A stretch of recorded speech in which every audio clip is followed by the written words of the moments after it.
글쓴이 대신에 읽는 짧은 소설. 제목 지지 않는 별. 글롱드고. 신축 연립주택 건물 가동과 나동이 한가운데 주차장을 두고 마주 서 있다. 주차칸마다 질서정연하게 들어찬 차들 사이로 보이는 자그마한 구석 화단에는 남자 하나가 마치 폐차처럼 부석한 모습으로 쓸쓸히 걸터 앉아 있다. 남자는 한참 동안 나동 쪽을 올려다보다가 조용히 자리에서 일어나 가동 쪽으로 사라졌다. 남자는 그동안 회사도 사는 집도 한 곳에서 오래 있지 못했다. 때로는 자이었고 때로는 타이었지만 능동적인 상태에서 움직인 적은 단 한 번도 없었다.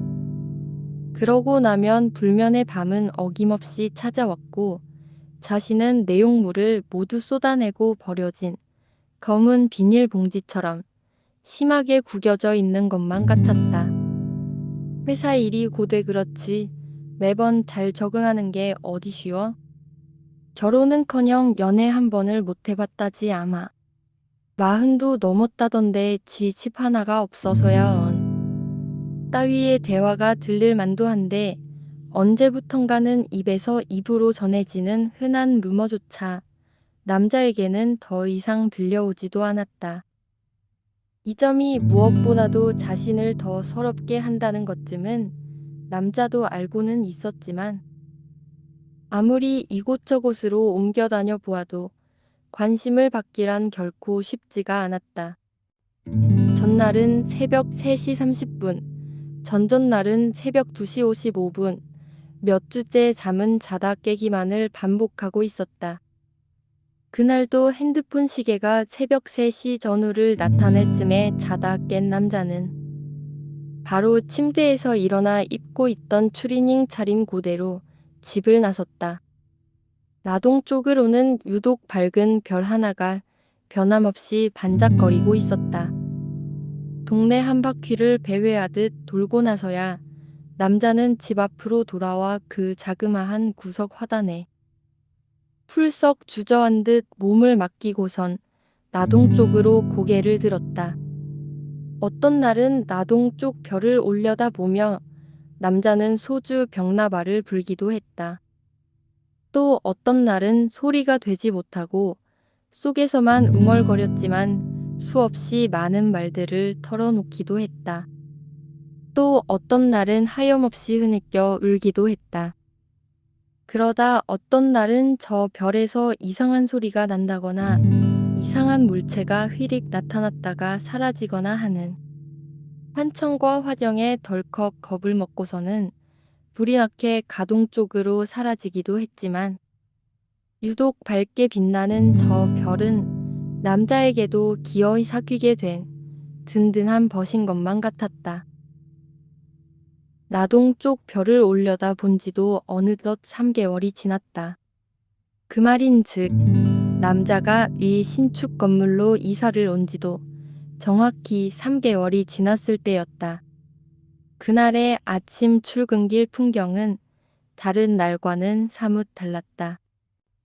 아예 일면식도 없는 사람들처럼 바쁘게 제 갈 길만을 재촉하던 주민들이 모처럼 서로의 얼굴을 마주하며 서로에게 말들을 건네고 있었다. 심지어 처음 보는 얼굴들도 가동과 나동에서 적극적으로 걸어 나오며 한 곳으로 우르르 올려가고 있었다. 남자도 그들이 가는 쪽으로 조심스럽게 따라가듯 걸음을 옮겼다. 그제야 나동 앞에 정차해 있던 119 차량 한 대가 남자의 눈에 들어왔고 그와 거의 동시에 흰 천에 말린 채 나동에서 들것에 실려 나오는 그 무엇이 몰려든 주민들 몸통 사이로 보였다가 사라졌다. 119 대원들의 신속한 움직임 앞에서 일제히 반사적으로 코를 틀어쥐고 얼굴을 구기면서도 주민들의 웅성거림만큼은 놀리터를 찾은 어린아이들처럼 당최의 흥분을 감추지 못하고 있었다. 죽은 지 열흘은 좋게 된 것 같대. 아그 냄새.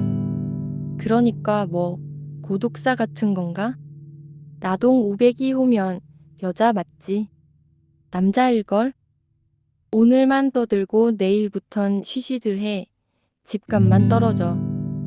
따위의 대화도 들려왔지만 119 차량이 출발하는 동시에 남자도 그 주민들 틈에서 조용히 사라졌다. 어느 누구 하나 남자를 눈여겨보는 주민은 없었기에 애초에 하얗게 지워져 있는 상태로 그 속에 섞여 있었는지도 모르겠다. 그런 생각이 들 때면 언제나 남자는 얼른 한박 웃음을 만들며 툴툴 털어버리기도 했지만 해가 갈수록 그 웃음은 자기 것이 아닌 것만 같아서 눈물이 먼저 흐를 때도 많았다. 그날 밤에도 핸드폰 시계가 새벽 3시 전후를 나타낼 쯤에 자다 깬 남자는 또다시 집을 나섰다. 동네 한 바퀴를 돌고 나서야 또다시 그 자그마한 구석 화단으로 다가가 허전히 걸터 앉았다. 그러고는 나동 쪽으로 고개를 들었다. 변함없이 유독 밝게 빛나는 별, 잠을 이어가지 못하는 새벽이 오면 저 별은 더욱더 선명한 빛을 발하며 남자가 있는 이쪽을 한결같이 환하게 지켜주고 있었던 것이다. 다음 날 아침, 관리실 앞에는 부산하게 몰려들어서는 거세게 항의를 하는 듯한 몇몇 주민들의 모습이 보였다.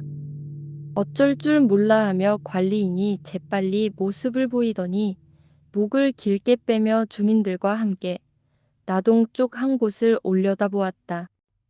햇살이 강한 이 시간에도 나동 한 곳에서는 형광 불빛 같은 게 희미하게나마 밖으로 퍼져나오고 있었다.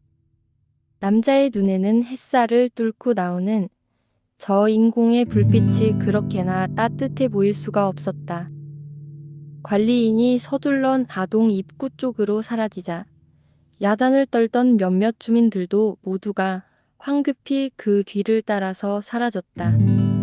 밤새 무서워서 잠 한숨을 못 잤다니까요.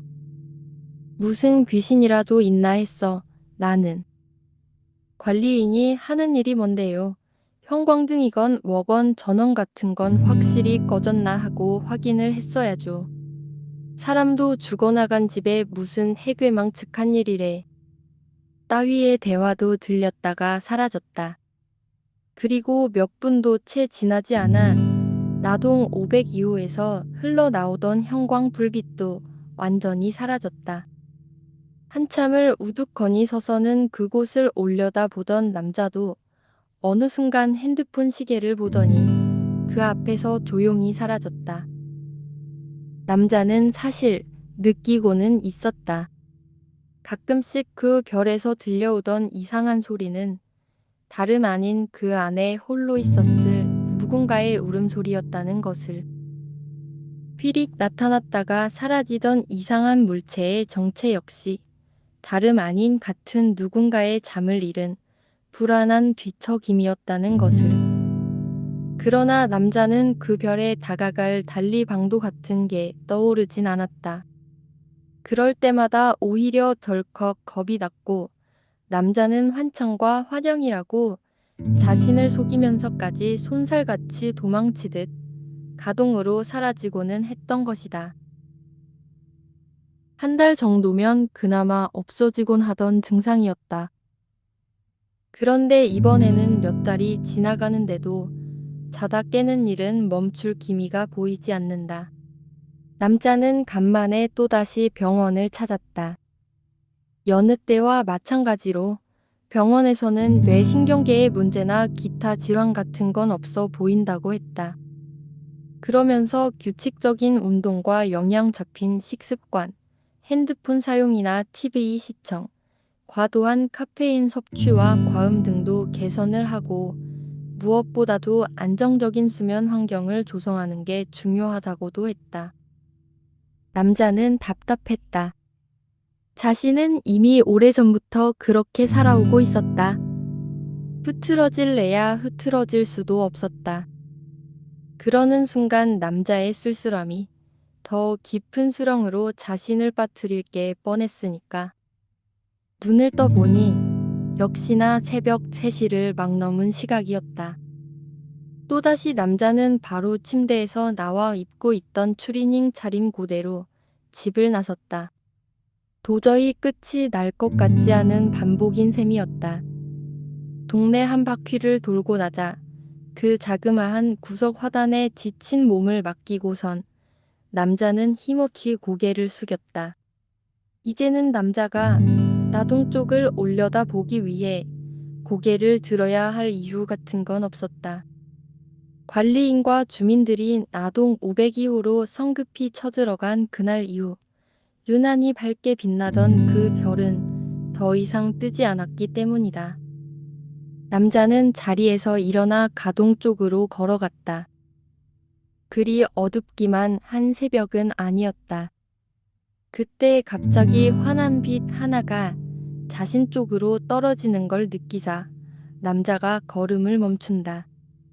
그러곤 고개를 들어 빛의 근원지를 올려다 보다가 남자가 그만 눈물을 쏟아낸다. 이 시간이면 언제나 자다 깨서 환하게 불빛을 밝히고 있던 남자 자신이 사는 가동 401호였던 것이다. 이내 눈물을 그친 남자가 자신이 사는 반짝이는 별 안으로 유유히 사라진다. 끝. 감사합니다.